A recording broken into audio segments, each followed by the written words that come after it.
Oakley Dokley back for game number 4. Here we are in the QED versus mGG clan war. These are people from gold, these are people from platinum, and people from diamond. So we'll see how they go in this next game. In our previous game, we did see our Protoss player from mGG, Ji-Yun, take a good win against his opponent, despite producing a little bit of a delayed Immortal Sentry all-in. Was able to get out there and did a great job with his attack. So we'll go into game number 4. Here it is going to be on Cloud Kingdom yet again. We're revisiting the home of the clouds, where we will be seeing our current Cloud Kingdom king in the top right hand side as our red Protoss player for mGG is Ji-Yun. And our player, bottom left-hand side, as our blue player, the blue Protoss. There we go. I was about to say blue Protoss. Blue Protoss. I should stop drinking. It is QED's Stod. S-Tod or Stod? I'm going to go with Stod. From now on, I've decided to make a rule. If you're a player who has a slightly weird name that I don't know how to pronounce, I'm just going to wing it. And if you don't like it, choose a different name. You know, make your name Cheesecake or something like that, or you know, John Smith, the Protoss player, or something like that. I don't know, something like that. Either way, yeah, we'll see. PvP, a little bit of a fun matchup, of course. You know, those of you who have been with me for quite a while, you know, I'm not particularly the biggest fan of PvP unless it's me playing it, because I play a slightly different style to the rest of the world, in the fact that I like to go for a very heavy Phoenix count into carriers, and it's all a whole bunch of fun. But PvP tends to sort of hang around this situation where you've got phase number 1, where there is cheese, there is 4 gates, there is possible 3-gate pressure, things like this, in-base proxies, all these kinds of crazy things. If you get past that, you get to phase 2, which is the, you know, you possibly get to a second base. You may get Blink Stalkers up.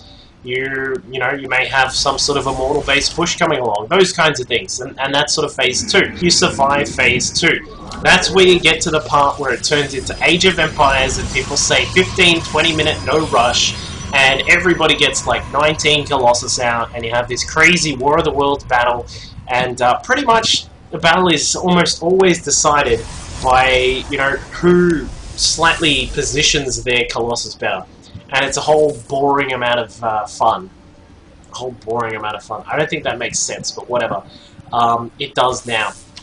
Either way, back to our game. I don't think this is going to go too far, because look at what Stod is up to.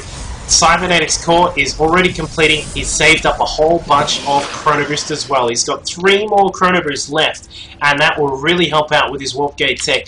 I have heard rumors that Mr. QED Stod is a bit of a fan of 1 or 2 base all-ins because of, apparently this was admitted to someone, he actually has, like, he admitted himself, he has quite bad macro. So, either way, I mean, you know, like, technically, people can actually, there is a counter to this particular argument. You're not really going to get too far based on 1 base play, unless you are Gallsy.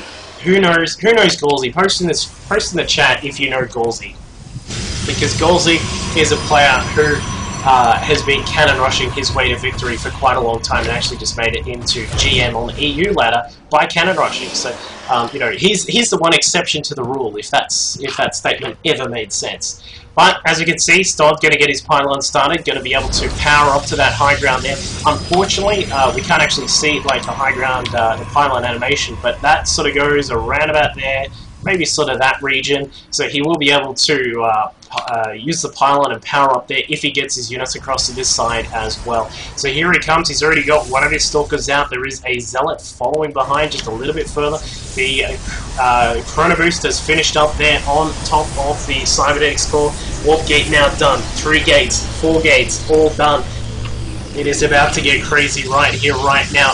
Ji-Yun has not seen that proxy pylon, does not know what is going on, but as I said, there were some rumors that Mr. Stod is a little bit of a 1 base pro. So here we go. It looks as if the 4 gate is now coming in. Stalkers and the number of 4. Zealots in the number of 2, and they actually just get off the ramp. No force field here from Ji-yoon. Where is it there? Unfortunately, the force field slightly misplaced. The probe gets in, and that, well, we'll see. Ji-yoon has got one immortal out, but the problem is now that his units have visibility on the top of the high ground there, Ji-yoon is in quite a lot of trouble. The Zealots now coming in. Stalkers targeting down that immortal, doing a good job. Get rid of that. There are 4 Stalkers left. The probes are unfortunately stuck there having a smoke break, and they go down quick smart, and that, ladies and gentlemen, is a PvP. Phase 1. So, Stod takes the game there for QED, bringing it back to 2-2 at the moment in this clan war between these two teams, these two feisty teams trying to do their best to take the victory here. Best of 9, so we've still got a little bit of a way to go, but as I said, slightly expected that Stod was going to go for something like that. He's a bit of a fan of those sorts of players. So we'll go into game number 5 shortly.